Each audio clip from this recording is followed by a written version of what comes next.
Bonjour à tous, merci d'être là avec moi, c'est encore un réel plaisir d'être là. Alors pour faire suite au volet qui a été ouvert, nous allons continuer avec la thématique de la responsabilisation et aujourd'hui je vous pose une question, je me pose une question.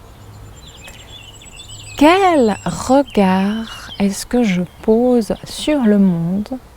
Quel regard est-ce que je pose sur les autres ?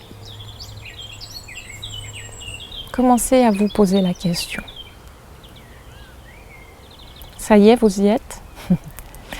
Dans toutes vos relations, dans toutes vos rencontres, dans toutes vos interactions, vos échanges, que se passe-t-il ? Est-ce que les autres sont toujours source de problèmes ? Est-ce que les autres sont toujours source de conflits ? Est-ce que les autres sont toujours des personnes qui vous dérangent ? Ou non ? Est-ce que le monde dans lequel vous vivez ne vous convient pas ? Alors, on va parler de ça.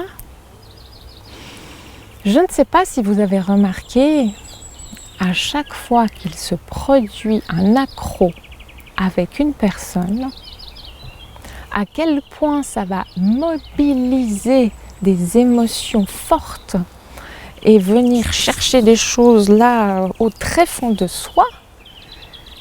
Et étonnamment, dans d'autres circonstances, peut-être même avec les mêmes personnes ou non, tout peut se passer merveilleusement bien. Et comment ça se fait ? Est-ce que c'est ces personnes qui ont un problème ? Est-ce que c'est ces personnes qui me veulent du mal volontairement ? La réponse est non. La réponse est que ce qu'il se passe à l'intérieur de vous est uniquement une interprétation de ce que la personne a dit ou fait, qui vous renvoie à vous-même quelque chose qui est donc à l'intérieur de vous-même. La situation en tant que telle est totalement neutre. Ça paraît difficile à croire ce que je vous dis, mais pour preuve, la même situation qui se produirait avec d'autres acteurs, d'autres personnes, d'autres intervenants, il ne va pas du tout se passer les mêmes réactions, les mêmes émotions.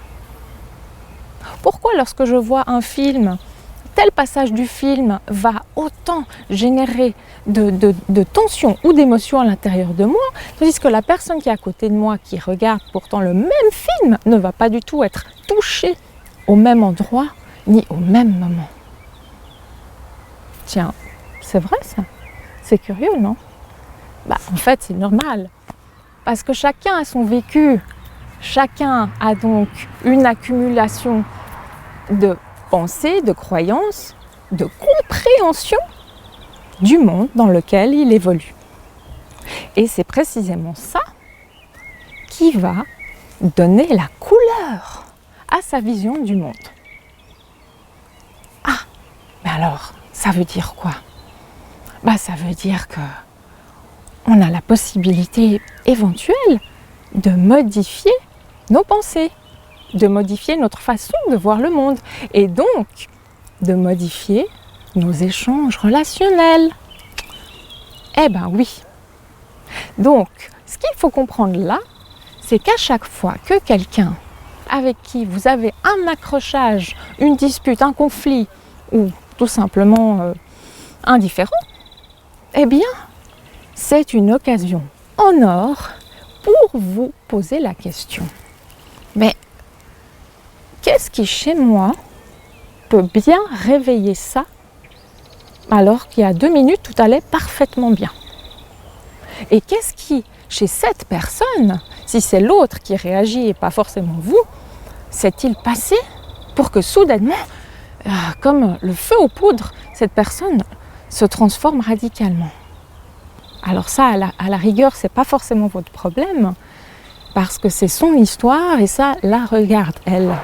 Alors justement, dites-vous que si elle vous agresse ou elle vous attaque, cela n'a rien de personnel, puisque c'est son histoire de vie à elle qui a été recontactée, ces blessures à elle qui ont été recontactées à un moment donné, où vous auriez dit ou fait quelque chose. Expérimentez, vous avez tout le champ des possibles autour de vous, que ce soit encore une fois avec votre conjoint, votre conjointe, vos enfants et votre entourage, et ça peut être également sur votre lieu de travail où il se passe toujours énormément de choses.